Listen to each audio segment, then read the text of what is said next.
আল্লাহু আকবার, আল্লাহু আকবার, আল্লাহু আকবার, আল্লাহু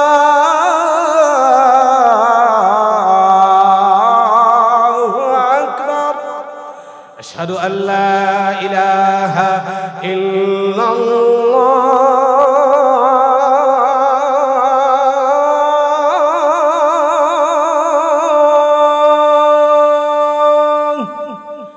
أشهد أن لا إله إلا الله.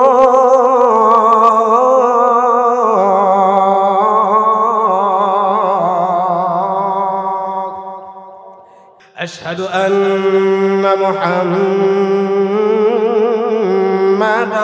رسول الله.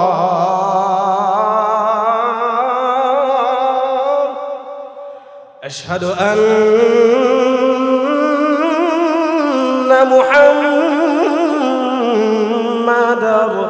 رسول الله.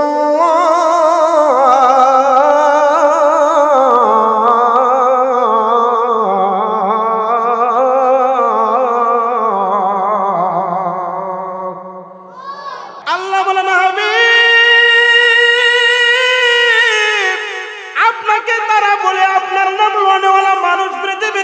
থাকবে না, আপনার ছেলে সন্তান নাই, আমি আল্লাহ আপনার নামটাকে আমি ইবাদতের ভিতরে ঢুকাইয়া দিলাম। সারাটা পৃথিবীর বুকে আমি আল্লাহর নাম যেরকম ভাবে প্রত্যেকটা সেকেন্ডে সেকেন্ডে উচ্চারিত হয়, আমার নামের পরে পরে হাবিব আপনার নামটাও মানুষের সেকেন্ডে সেকেন্ডে উচ্চারিত করবে। বলেন সুবহানাল্লাহ। শুধু এটাই নয়, ও দোস্ত, আমরা পাঁচ ওয়াক্ত নামাজ আদায় করি। ঈমান আনার পর সবচেয়ে দায়িত্বশীল যে কাজটা, সেটা হলো পাঁচ ওয়াক্ত নামাজ। আল্লাহ তাআলা এই পাঁচ ওয়াক্ত নামাজের ভিতরেও আমার আপনার নবীজির নামটা ঢুকাইয়া দিয়েছেন। বলেন সুবহানাল্লাহ। আমরা যখন বসিয়া আত্তাহিয়াতু লিল্লাহি ওয়াস সালাওয়াতু ওয়াত তাইয়্যিবাত, আসসালামু আলাইকা আইয়ুহান নাবিয়্যু ওয়া রাহমাতুল্লাহি ওয়া বারাকাতুহু, আসসালামু আলাইনা ওয়া আলা ইবাদিল্লাহিস সালিহিন, আশহাদু আল্লা ইলাহা ইল্লাল্লাহু ওয়া আশহাদু আন্না মুহাম্মাদান আবদুহু ওয়া রাসূলুহু। আল্লাহু আকবার। আমার ভাই, এই পাঁচ ওয়াক্ত নামাজের ভিতরে তাশাহুদটা যদি কেউ ইচ্ছাকৃতভাবে ছাড়িয়ে দেয়, ও দোস্ত, ভুলেও যদি কেউ তাশাহুদ না পড়ে, তাহলে তার নামাজ আল্লাহর দরবারে কবুল হবে না। আল্লাহ বলেন, নবীজি আপনি মনটা খারাপ করবেন না। ইন্না শানিআকা হুয়াল আবতার। আপনাকে যারা গালি দিল তারাই হবে নির্বংশ, তারাই হবে লেজ কাটা। আর আপনার নাম, আপনার ভালোবাসা, আপনার মুহাব্বত, আপনি যতদিন পৃথিবীর বুকে থাকবেন, আপনি যখন পৃথিবীর বুকে থাকবেন না, তখন মানুষগুলি আপনার জন্য আরো বেশি পাগল পারা হয়ে যাবে। সুবহানাল্লাহ। আমার আপনার নবীর জীবদ্দশায় সাহাবায়ে কেরাম তো নবীদের জন্য জান মাল, হযরত আবু বকর সিদ্দিক রাদিয়াল্লাহু তাআলা আনহু হিজরতের সময় মক্কা থেকে যখন ওই পাহাড়ের মধ্যে যায়, গাড়ি সোরের দিকে যায়, তখন একবার সামনের দিকে যায়, একবার বাম দিকে যায়, একবার পিছনের দিকে যায়, একবার ডান দিকে যায়, আরেকবার বাম দিকে যায়। চতুর্পার্শ্ব দিয়ে এরকম ভাবে ঘোরাফেরা করতেছে। আল্লাহর নবীজি ডাক দিয়া বলেন, আবু বকর, তুমি এমন করতেছে কেন? একবার তুমি ডানে যাও, আরেকবার তুমি বামে যাও, তার কারণটা কি? আবু বকর ডাক দিয়ে বলেন, ইয়া রাসূলুল্লাহ, ইয়া হাবিবাল্লাহ, আমি যখন সামনের দিকে তাকি তখন আমার মনের মধ্যে জাগ্রত হয় কোন কাফের মুশরিক আপনাকে ডান দিক থেকে আক্রমণ করে কিনা। এটা যখন আমার মনে জাগ্রত হয় আমি ডান দিকে চলিয়া যাই। আবার যখন ডান দিকে যাই তখন মনের মধ্যে কল্পনা আসে বাম দিক থেকে আমার নবীর উপর কোনো আক্রমণ করে কিনা। এই কারণে আমি আবার বাম দিকে চলিয়া যাই। আবার যখন আমি বাম দিকে যাই তখন মনে হয় আবার পিছনের দিক থেকে আক্রমণ করে কিনা। একবার ডানে যাই একবার বামে যাই। নবীজি কথাটা শুনিয়া চোখের পানিটা ছাইরা দিয়ে বলে, আবু বকর তাহলে তুমি আমারে কি বুঝাইতে চাও? ও আবু বকর, তুমি কি তোমার জীবনের চাইতে আমারে বেশি ভালোবাসো? তুমি তো এটাই বুঝাইতে চাও। তার কারণ হলো কাফেররা আমার উপর আক্রমণ করবে। আমার উপর কাফেররা কোনো আক্রমণ করে কিনা, এই আক্রমণ যেন আমি নবীর উপরে না পড়ে। এই কারণে তুমি একবার ডানে যাও, একবার বামে যাও, একবার সামনে যাও, আর একবার পিছনের দিকে যাও। আবু বকর ডাক দিয়ে বলে, ইয়া রাসূলুল্লাহ, ইয়া হাবিবাল্লাহ, আমরা জীবিত থাকবো, আমরা সাহাবায়ে কেরাম জীবিত থাকবো, আর আপনার উপরে একটা ফুলের আঘাত এসে লাগবে, এটা আমরা সাহাবায়ে কেরাম জীবিত থাকতে আমরা বরদাস্ত করতে পারবো না, আমরা এটা সহ্য করতে পারবো না। ও দোস্ত, এটা তো হলো জীবদ্দশায় থাকা অবস্থায়। আল্লাহর নবীজির যখন ইন্তেকাল হয়ে যায় তখন মসজিদে নববীর একজন মুয়াজ্জিন ছিলেন, নাম ছিল তার হযরত বেলাল। চেহারাটা এত সুন্দর ছিল না, ছিল একজন গোলাম। চেহারাও সুন্দর না, শরীরের রংটাও দেখতে তেমন সুন্দর না, কালো হাবশি কালো গোলাম ছিল। এই লোকটা মসজিদে নববীর মুয়াজ্জিন ছিল, আযান দিত। এই বেলালের আযান শুধুমাত্র দুনিয়ার মানুষের শুনিয়া কলিজা ঠান্ডা হইতো না, এই বেলালের আযান আল্লাহ রাব্বুল আলামিনের আরশ পর্যন্ত ঢুকতো। এই বেলালের আযান আল্লাহ রাব্বুল আলামিন আরশে আযিমের ফেরেশতাদেরকে নিয়া বেলাল যখন আযান দেয় তখন এই বেলালের আযান স্বয়ং আল্লাহ শুনতো। এই বেলালে হাবশী নবীজির ইন্তেকাল যখন হয়ে যায় তখন ভালোবাসা দিলের মধ্যে উতলায় উঠছে, অর্থাৎ আর সহ্য করতে পারে না। কিছুদিন পর গাটি বুঝকা নিয়া নবীজির রওজার পাশে যাইয়া দাঁড়াইয়া এবার কান্দে আর কই, ইয়া রাসূলুল্লাহ, ইয়া হাবিবাল্লাহ, ওগো আল্লাহর হাবিব, আপনি জীবিত থাকা অবস্থায় আমি মসজিদে নববীর মুয়াজ্জিন ছিলাম। আমি যখন আযান দিতাম আমার আযানের উপর আপনি আয়েশা ইমামতি করতেন। ইয়া রাসূলুল্লাহ, ইয়া হাবিবাল্লাহ, আমি যখন মদিনার অলি গলি দিয়ে হাঁটতাম, অর্থাৎ আমি আপনার সামনে সামনে আমি রাস্তা দিয়ে হাঁটতাম। ইয়া রাসূলুল্লাহ, কতদিন হয়ে গেল আমি বেলালটিকে আযান দে, আমার আযানের উপরে আপনি তো আর আসেন না নামাজ পড়ানোর জন্য। আমি ঠিকই মদিনার রাস্তা দিয়ে হাঁটি, কিন্তু এই রাস্তা দিয়ে আমার পিছনে পিছনে আর আপনি তো আসেন না। ইয়া রাসূলুল্লাহ, ইয়া হাবিবাল্লাহ, আমি বেলাল আযান দিলে যেই জায়গায় আর নবী আসবে না, নবীর পিছনে নামাজ পড়তে পারবো না, আমি এই এলাকায় আর থাকবো না। হযরত বেলাল হাবশী ওই জায়গা থেকে তার কিছু মাল সামানা নিয়া নবীজির রওজার পাশে দাঁড়াইয়া সালাম দিয়া বিদায় নিয়া কাঁদিতে কাঁদিতে চলিয়া যায়। দুইটা বর্ণনা পাওয়া যায়, একটা হলো 2 মাস আর একটা হলো 6 মাস যখন হয়ে যায়। এরপর আল্লাহর নবীজি বেলালের স্বপ্ন দেখায়, বেলাল, ও বেলাল, কত সাহাবায়ে কেরাম কত মানুষ আসে আমার রওজার পাশে আয়েশা দাঁড়াইয়া দাঁড়াইয়া সালাম দেয়। ও বেলাল, তুমি কেন আসো না, তুমি কেন আসো না? হযরত বেলাল হাবশী ঘুমের মধ্যে স্বপ্ন দেখিয়া ঘুম থেকে লাফ দিয়ে উঠছে আর কান্না শুরু হয়ে গেছে, ইয়া রাসূলুল্লাহ, ইয়া হাবিবাল্লাহ, আমি তো আয়েশা পড়ছি, আপনারে আমি দেখতে পারি না, আমার দিল তো আর মানে না, এই কারণে তো আমি মদিনা ছাইরা দিয়া এই জায়গার ভিতরে আসলাম।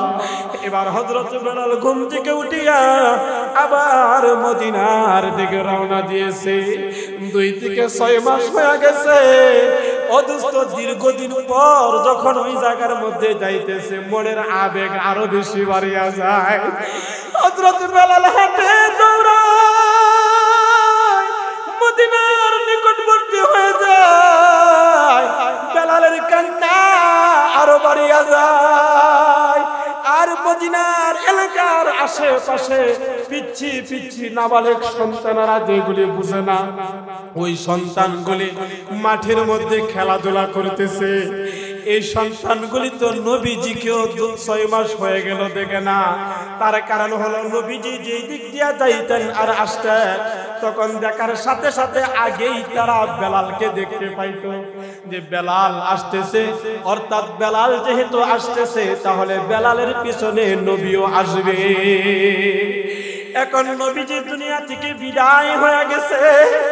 এই যে কথাটা ছোট্ট ছোট্ট নাবালক শিশুরা সবাই তো আর জানে না। এই সন্তানগুলি দীর্ঘদিন পর যখন বেলালকে দেখছে, এবার বেলালকে দেখিয়া তাদের খেলাটা বন্ধ করিয়া দিয়া এক একজন তাদের বাড়ির দিকে রওনা দিয়েছে। অনেকের বাবার কাছে যাইয়া বাবারে কয়, আব্বা কতদিন হয়ে গেল মদিনার নবীকে দেখি না। যেই নবীজি ওই দিক দিয়ে চাইতেন আর আমাদের দিকে তাকাইলে আমাদেরকে সালাম দিতেন, আমাদের কাছে আসতেন, আমাদেরকে কোলের মধ্যে নিতেন, আমাদের মাথার মধ্যে হাত বুলাইয়া দিতেন। তাদের মা নাই বাবা নাই, এতিম সন্তানদের মাথার মধ্যে হাত বুলাইয়া দিতেন, কোলের মধ্যে নিয়ে কপালের মধ্যে চুমু খাইতেন, আদর যত্ন করতেন। এই নবীজিকে তো অনেক দিন হয়ে গেল দেখি না, কিন্তু আজকে দেখলাম ওই নবীজির আগে যে কালো লোকটা আহাজে আসতো, ওই লোকটা আজকে অনেক দিন পরে দেখলাম। বাবা চলো তাহলে মদিনার মসজিদে যাই, এক নজর যাইয়া মুহাম্মদ সাল্লাল্লাহু আলাইহি ওয়াসাল্লামকে দেখে আসি। অনেক ছেলে যাদের বাবা নাই, ওই সন্তানগুলি মায়ের কাছে যাইয়া আবদার জানায়, আম্মা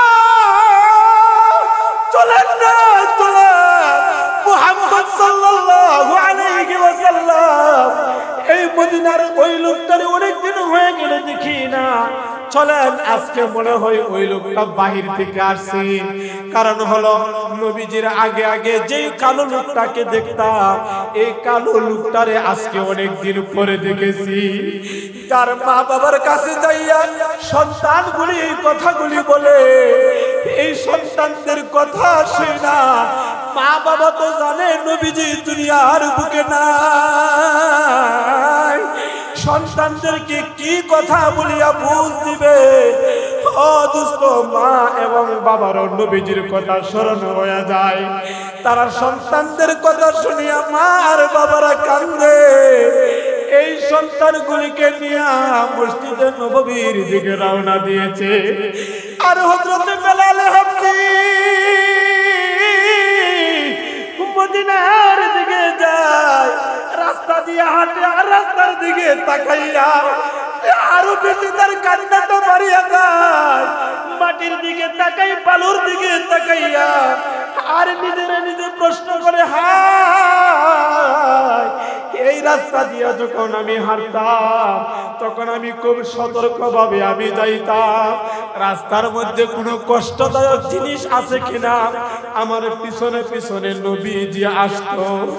আজকে আমি রাস্তা দিয়ে হাঁটি, কিন্তু আমার পরে আমার নবী আর আসবে না। হযরত বেলাল হাবশী গাছের দিকে তাকায়, লতা পাতার দিকে তাকায়, তাকাইয়া তাকাইয়া তার কান্নার বাড়িয়া যায়। হায়রে এই গাছগুলি পর্যন্ত নবী পয়গম্বর যখন এই রাস্তা দিয়া যাইত, আমি বেলাল তো দেখতাম এই বৃক্ষগুলি তারা নইয়া নইয়া আমার আপনার নবীজিকে সালাম দিত। আসসালামু আলাইকা ইয়া রাসূলুল্লাহ, আসসালামু আলাইকা ইয়া হাবিবাল্লাহ। মদিনার চতুষ্পদ প্রাণীগুলির দিকে তাকায়, ওই প্রাণীগুলির দিকে তাকাইয়া তাকাইয়া বেলালের কান্না আরো বাড়িয়া যায়। বেলাল যায়, সাহাবায়ে কেরাম বেলালকে দেখে, আর বেলালের সংবাদ মদিনার অলিতে গলিতে একজন আরেকজনের কাছে বর্ণনা করতেছে। শোনো, নবীজি নাই অনেক দিন হয়ে গেল, কিন্তু নবীজির মসজিদের মুয়াজ্জিন উনিও তো নবীজির সাথে থাকতেন। দীর্ঘদিন হয়ে গেল, আজকে এই বেলাল মদিনাতে এসেছে। তাই সাহাবায়ে কেরাম ঘর থেকে রওনা দিয়েছে, মসজিদে নববীতে আসে। হযরতে বেলাল হাবশী রাদিয়াল্লাহু তাআলা আনহু মদিনার মসজিদের মধ্যে যাইয়া বসে গেলেন। এবার বেলালও কান্দে, এক একজন সাহাবায়ে কেরাম আসে, আর এটা দেখে বেলালে কান্দে। সাহাবায়ে কেরাম বেলালরে দেখিয়া নবী সাল্লাল্লাহু আলাইহি ওয়াসাল্লামের চেহারাটা যেন তাদের চোখের সামনে যেন ভেসে উঠতেছে। অর্থাৎ আমি একটা মানুষকে যদি আমার আম্মার চেহারার দিকে যদি আমি 10 বছর তাকাইয়া তাকাইয়া দেখি, আমার আম্মা না থাকলেও দেখবেন মায়ের কথা স্মরণ যখন হবে তখনই দেখবেন মন থেকে অজরে একটা কান্না আসিয়া যায়। যাদের বাবা নাই, বাবাকে দেখছেন, বাবার কথা স্মরণ হইলে বিভিন্ন সময় একা একাও কান্না আসে। আহা, আমার বাবাটা এমন ছিল। বাবার মতো আরেকজন লোক যদি রাস্তাঘাটে দেখা হয় তখন মনের মধ্যে চেত করে উঠে, পা লাফ দিয়ে উঠে, আমার আব্বা তো এমন ছিল এমন ছিল। তখন বাবার ইতিহাসগুলি স্মরণ হয়ে যায়। হযরত বেলাল হাবশী মসজিদে নববীতে গেলেন, নবীদের রওজা জিয়ারত করলেন। জিয়ারত করিয়া এই মসজিদে নববীতে সাহাবায়ে কেরাম আসে। উনারা আয়েশা বেলালরে দেখা মনে হয় এখন বেলাল আযান দিবে, আর বেলালের আযান হইলে আমার আপনার নবীজি আসবে নামাজ পড়ানোর জন্য। হযরত বেলাল হাবশী মসজিদে নববীতে সাহাবায়ে কেরাম এসে সমবেত হয়ে গেল। অনেক সাহাবায়ে কেরাম তারা আসলেন মসজিদে নববীতে। এবার আযানের সময় হয়ে যায়। এবার সাহাবায়ে কেরাম আবদার জানাইলেন, উঠো বেলাল মিনারাতে,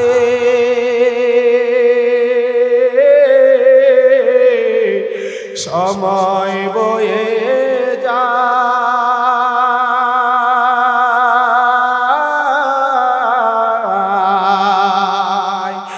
আযান দাও গো মধুর সুরে, শুনবার মনে চায়।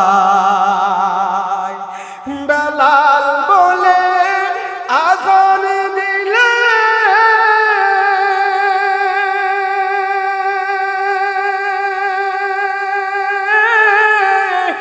আমার আযান কে শুনিবে? নবী নাই যে দুনিয়াতে, হায় হায় নবী নাই যে দুনিয়াতে। সাহাবায়ে কেরাম আবদার জানাইলেন, বেলাল আপনি আজকে মসজিদের নববীতে একটু আযান দিবেন। আপনি যদি আযানটা দেন তাহলে আমাদের নবীজির কথাটা বেশি স্মরণ হয়ে যাবে। তাহলে আমরা নবীজির মায়া আর মুহাব্বতে আরেকটু চোখের পানি ফেলে রাসূলের ভালোবাসায় একটু কাঁদিতে পারবো। আমরা যদি একটু কাঁদিতে পারি তাহলে মনের সান্ত্বনা আসবে। হযরত বেলাল বলে, না, আমি আযান দেব না।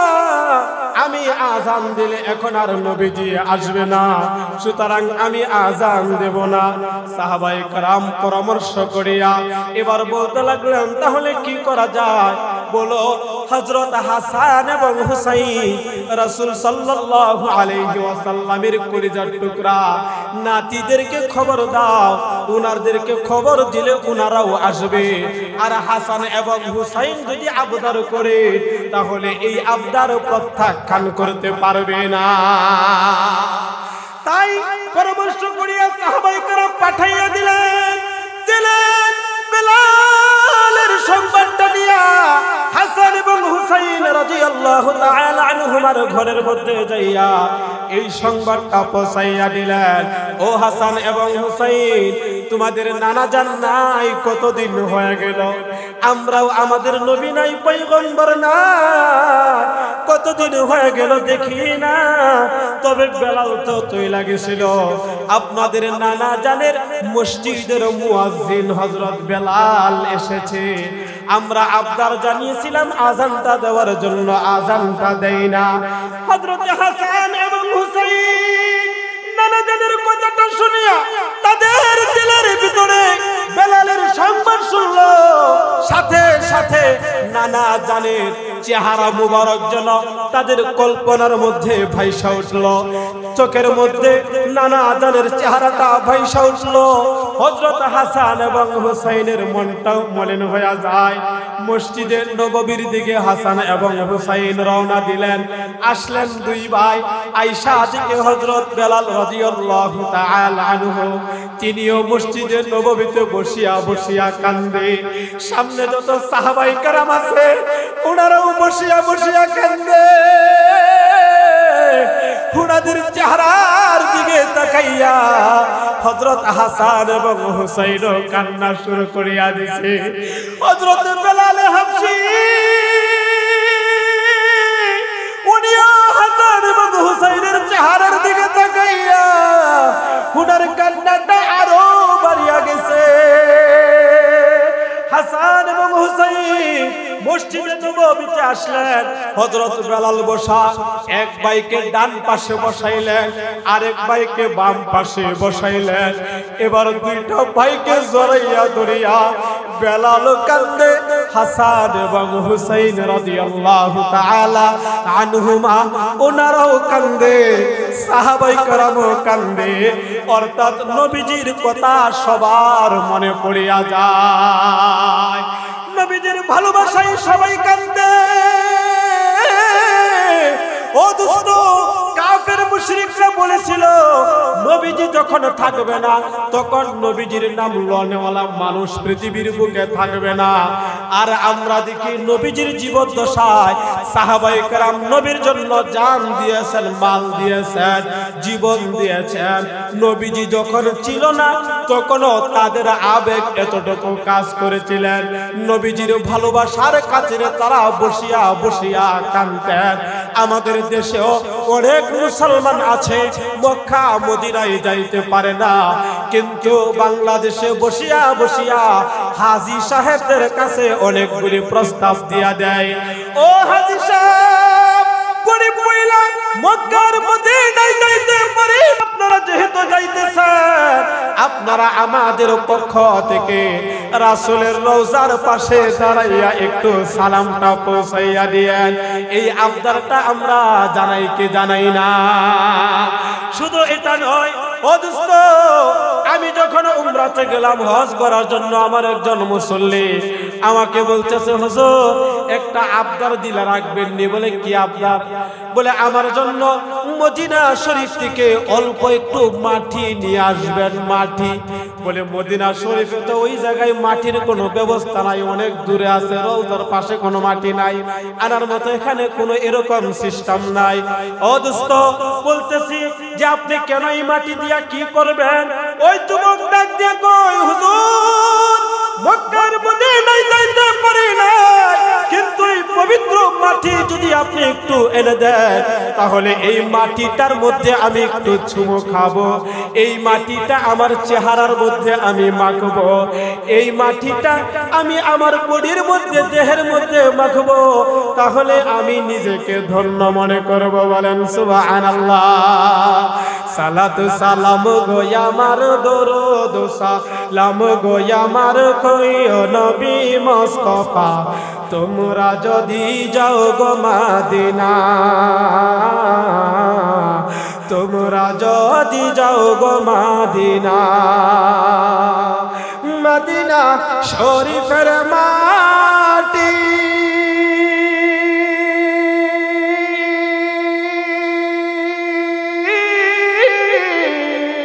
চোখে মুখে বুকে মাখিও, চোখে মুখে বুকে মাখিব, এমন পবিত্র মাটি, এমন পবিত্র মাটি আছে নবীর রওজায়, তোমরা যদি যাও গো মদিনা, তোমরা যদি যাও গো মদিনা। যাওয়ার নিয়ত আছে না নাই? কার কার আছে? কার কার আছে?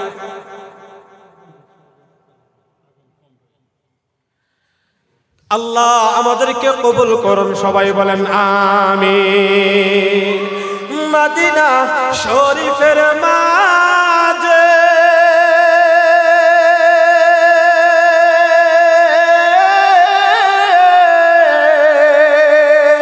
রিয়াজুল জান্নাহ আছে, সেই স্থানে পড়লে নামাজ, সেই স্থানে পড়লে নামাজ পাপীর গুনাহ থাকে না, তোমরা যদি যাও গো মদিনা, তোমরা যদি যাও গো মদিনা। হযরত বেলাল হাবশীকে হাসান এবং হুসাইন এবার আব্দুর জানাই, ও বেলাল, নানা জান নাই, নানা জনের পিছনে তো নামাজ আর আদায় করতে পারি নাই, কিন্তু বেলাল আপনি তো এই মসজিদের মুয়াজ্জিন ছিলেন, আপনি যদি আজকে একটু আজান দেন তাহলে নানা জানের কথা আমাদের আর একটু বেশি মনের মধ্যে আগ কাটবে, নানা জানের মুহাব্বতে, নানা জানের মায়া আর মুহাব্বত ভালোবাসায় আমরা আর একটু কাঁদিতে পারবো। হযরত বেলাল হাবশী রাদিয়াল্লাহু তাআলা আনহু হাসান এবং হুসাইনের চেহারার দিকে তাকাইয়া এই প্রস্তাবটা আর প্রত্যাখ্যান করতে পারে নাই। হাসান এবং হুসাইন যখন বললেন, হযরত বেলাল আযানের সময় হয়ে গেল, যাইয়া দাঁড়াইয়া গেলেন, আল্লাহু আকবার, আল্লাহু আকবার, আশহাদু আল্লা ইলাহা ইল্লাল্লাহ, এই শব্দগুলি সুন্দরভাবে বললেন। এরপর যখন আল্লাহর রাসূলের নামটা আইসা গেল, আশহাদু আন্না মুহাম্মাদার রাসূলুল্লাহ,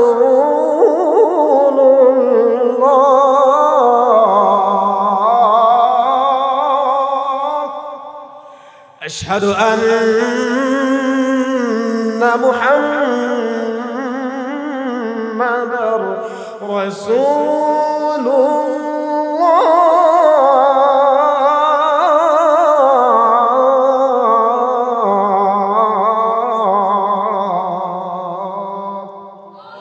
হযরত বেলাল হাবশী এই যে আযান দিতেছে, আযানটা তো দোস্ত আরশে আজিম পর্যন্ত যাইয়া পৌঁছে, সাধারণ কোনো আযান না। কারণ বেলাল হাবশী আযান দিত, তিনি আশহাদুর জায়গার মধ্যে আসহাদু শব্দটা শিন উচ্চারণ করতে পারতো না, তাই মক্কার কাফেররা টিটকারি বশকারি করত।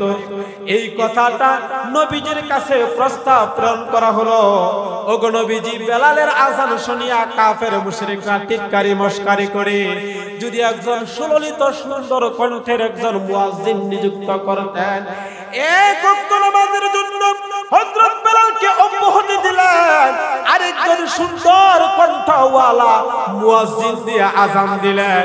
কিন্তু ওই দিন নামাজের মধ্যে মুসল্লিও অনেক বেশি ছিল, কিন্তু এই আযানটা আল্লাহর আরশ পর্যন্ত পৌঁছে না। জিবরাইলকে পাঠাইয়া দিলেন, ও জিবরাইল যাও যাও, যাইয়া পয়গম্বরকে জিজ্ঞাসা করো আজকে কেন আযান হইল না, আযান হইল না। জিবরাইল আসিয়া নবীকে জিজ্ঞাসা করে, নবীজি বলেন, জিবরাইল আজকে তো আযান হইছে, অন্য দিনের চাইতে আরো সুললিত সুন্দর কণ্ঠে আযান হয়েছে। আজকে তো মসজিদের মুয়াজ্জিন আযান শুনিয়া মুসল্লিও অনেক বাইরে গেছে, আযান তো ঠিক সময় হয়েছে। জিবরাইল ডাক দিয়া বলে, না না না, এই আযান আল্লাহর দরবার পর্যন্ত পৌঁছে নাই। হযরত বেলাল যখন আযান দেয়, এই বেলালের আযানটা আল্লাহ তাআলা আরশে আজিমে ফেরেশতাদেরকে নিয়ে বৈশা বৈশা শুনেন। চিল্লা বলেন সুবহানাল্লাহ। এই কারণে আমার ভাই, এই বেলালে হাবশি আযান দিতে যাইয়া নবীজির নামটা যখন মুখের মধ্যে নিলেন, তখন তিনি অজ্ঞান হয়ে জমিনের মধ্যে পড়িয়া যায়। আমার ভাই, আমি যে আয়াতের তাফসীরটা আলোচনাটা করতেছিলাম, আল্লাহ রাব্বুল আলামিন বলিয়া দিলেন,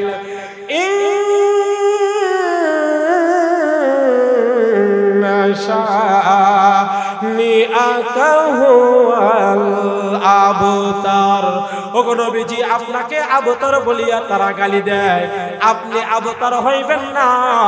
আপনাকে যারা গালি দিল তারাই হবে আটকুরা আর লেস কাটা।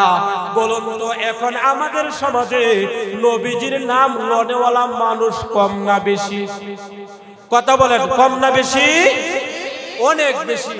আল্লাহ তাআলা এই আয়াতের আলোকে আমি যেই জিনিসটা প্রথমে একটা হাদিস তেলাওয়াত করেছিলাম, এই হাদিসেরও মেন সার নির্যাস হলো নবীজির আদর্শ দিলের ভিতরে গ্রহণ করা, বাহ্যিক জীবনে এই নবীজির আদর্শকে গ্রহণ করা এবং দিলের ভিতরে নবীর ভালোবাসা সবচেয়ে বেশি রাখা।